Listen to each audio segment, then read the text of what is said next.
সহজ উপায়ে ঝটপট খাসির মাংস ভুনা। আর এই ঝটপট খাসির মাংসের ভুনা আমি সিম্পলভাবে শেয়ার করব। আশা করি আজকের রেসিপিটি ভালো লাগবে। আজকে আমি খুব সিম্পল এবং ঘরোয়াভাবে হাতের কাছে থাকা যে উপকরণ আছে সেগুলো দিয়ে আমি ঝটপটভাবে আপনাদের সাথে খাসির মাংসের রেসিপি শেয়ার করব। আশা করি আজকের রেসিপিটিও ভালো লাগবে। হ্যালো এভরিওয়ান, আসসালামু আলাইকুম, ওয়েলকাম ব্যাক মাই চ্যানেল। আর আজকে আমি যে রেসিপিটি শেয়ার করব এটা অনেক মজাদার আর আমরা সবাই খুব বেশি পছন্দ করি। এই খাসির মাংস বলেন বা হচ্ছে মাটন বলেন, যেটাই বলেন। তো আজকে আমি শুরুতে যেটা করেছি হচ্ছে সব কিছু রেডি করে নিয়েছি। তো রেডি করে নিয়ে কাজ করা অনেক বেশি সহজ হয়ে যায়। তো শুরুতে আমি এখানে হচ্ছে 1 কেজি খাসির মাংস নিয়েছি।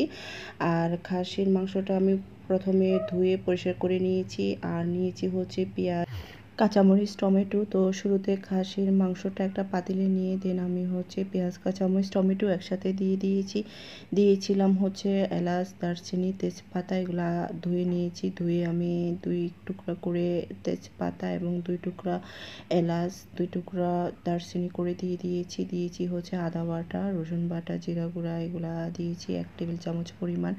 মাংসের অনুযায়ী মাংসের মাপ অনুযায়ী হচ্ছে মশলাটা ব্যবহার করা উচিত, এতে করে মাংসের কালার এবং খেতে খুবই ভালো লাগে। তো এই তো আমি হচ্ছে এখন দিয়ে দিলাম স্বাদ মতো লবণ, আর দিয়ে দিলাম হচ্ছে হলুদ গুঁড়া, মরিচ গুঁড়া 1 টেবিল চামচ পরিমাণ করে দিয়েছি হচ্ছে পরিমাণ মতো তেল।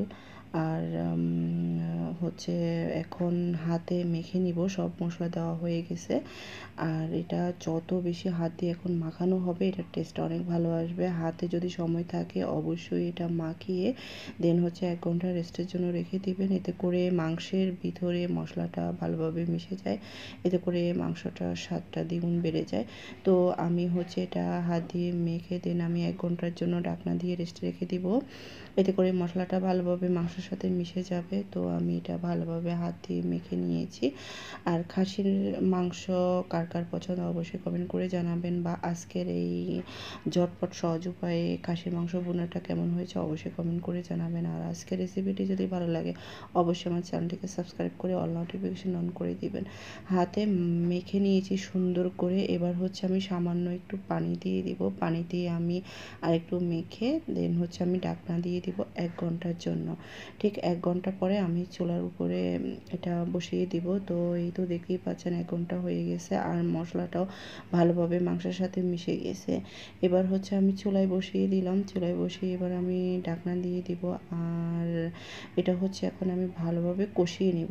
প্রচুর পরিমাণে আমি এটা কষিয়ে নিব। দেন কষানোর পরে হচ্ছে আমি একবারে পানি দিয়ে এটা রান্না করে নিব। আর মাংস বলেন, গরুর গোশত বলেন বা খাসির গোশত বলেন, হাঁসের গোশত বলেন, যত বেশি কষাবেন ততই স্বাদ দ্বিগুণ বেড়ে যায়। দেখতেই পাচ্ছেন কালারটা একদম পুরা চেঞ্জ। আর হচ্ছে যে আমি ভালোভাবে একদম কষিয়ে নিয়েছি, ঝোলটাও ভালোভাবে শুকিয়ে নিয়েছি। মাংসের থেকে এমনিতে নর্মালি অনেক পানি বের হয়, তো সেই পানিটাও শুকিয়ে নিয়েছি। এবার হচ্ছে আমি একবারে পরিমাণ মতো পানিটা দিয়ে দিব। পানিটা দিয়ে আমি হচ্ছে চুলার একটা বলক চলে আসলে চুলার আঁচটা কমিয়ে দেন আমি এটা রান্না করে নিব খুব সুন্দর করে। আর আমার কাছে খাসির গোস্তটা আসলে আগে একটা সময় ভালো লাগতো না, কিন্তু এখন খুব বেশি ভালো লাগে খেতে। কার কার আমার মতো এখন এই খাসির গোস্তটা অনেক বেশি প্রিয় হয়ে গেছে অবশ্যই কমেন্ট করে জানাবেন। তো এই তো আমি হচ্ছে পরিমাণ মতো একবারে পানি দিয়ে দিয়েছি। এবার হচ্ছে আমি পানি দিয়ে দেন ঢাকনা দিয়ে দিব। আর এটা এক বলক চলে আসলে আমি চুলার আঁচটাও কমিয়ে দিব। আর এই তো দেখতেই পাচ্ছেন সুন্দর খাসির গোস্তের কালারটা দেখলেই বুঝবেন যে এটা কতটা ইয়াম্মি হয়েছে। আসলে আলহামদুলিল্লাহ খুবই মজা হয়েছে। আর খাসির গোস্তটা আসলে অনেক টেস্ট হয়েছে। তো যারা ঝটপট ভাবে তৈরি করতে চান বা হাতের কাছে যদি সময় না থাকে তাহলে আমার মতো ঝটপট সহজ উপায়ে খাসির মাংস বলেন বা গোস্ত বলেন, যেটাই বলেন সেটা সুন্দর করে এভাবে বসিয়ে দিবেন। তো এই তো আমার তো খাসির গোস্তটা হয়ে গেছে। এবার হচ্ছে আমি একটা মাটির পাত্রে ঢেলে নিয়েছি। আর দেখতেই পাচ্ছেন কালারটা কত সুন্দর এবং ইয়ামি হয়েছে। তো আমি এখন সব পুরাটা ঢেলে নিয়েছি। আর আজকের রেসিপিটি এখান পর্যন্তই।